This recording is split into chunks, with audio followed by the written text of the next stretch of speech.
بسم اللہ الرحمن الرحیم. Dear students, Assalamu alaikum.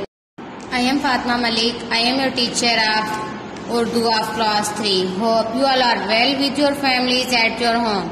I have started the lecture of Urdu, so you may please take out your Urdu books. Get ready for your lecture. پیارے بچوں، آپ اپنی اردو کی بک کا پیج نمبر 28 اوپن کریں. آج کا ہمارا چیپٹر ہے سورج اور جاندار. اس میں ہم پڑھیں گے سورج کے بارے میں اور جاندار کے بارے میں.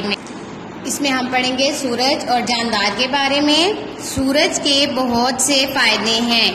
سورج ہے تو ہم سب ہیں.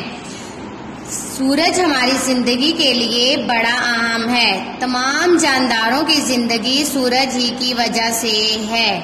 زمین کو سورج کی گرمی میسر نہ ہوتی تو ہماری زندگی بے رنگ اور بے مزہ ہوتی.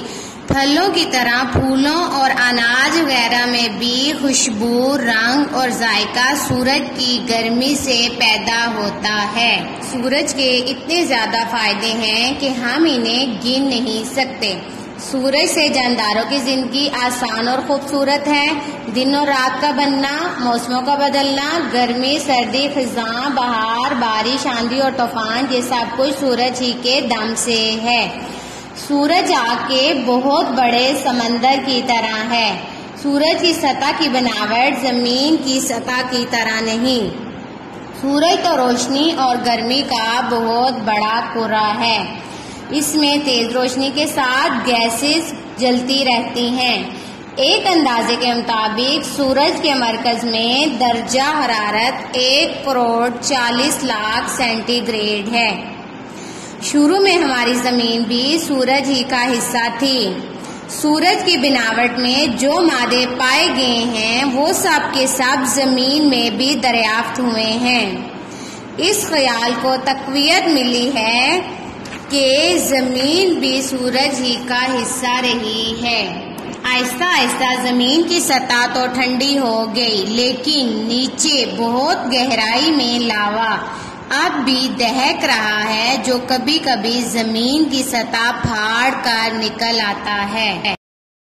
بچوں، آپ ان ورڈز کے میننگ کو انڈر لائن کر لیں. ان ورڈز کو انڈر لائن کریں، پھر ان کے میننگ لکھیں، اور آپ کو یہ میننگ اچھی طرح سے پڑھنے بھی آنے چاہیے اور لکھنے بھی آنے چاہیے. فرسٹ ورڈ ہے ہمارے پاس بھینی بھینی، ہلکی ہلکی.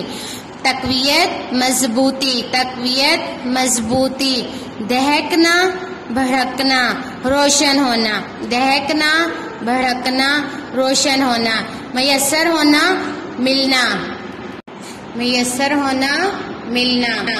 بچوں، اب ہم پڑھیں گے حصہ قواعد. حصہ قواعد میں ہمارے پاس ہے شائستہ کلام. شائستہ کلام کیا ہے؟ اس میں آپ کا استعمال ہوتا ہے. کسی کو ہم عزت اور احترام سے بلاتے ہیں تو اس کو ہم کہتے ہیں شائستہ کلام. آپ کا استعمال، آپ کا لفظ عزت اور احترام کی علامت ہے.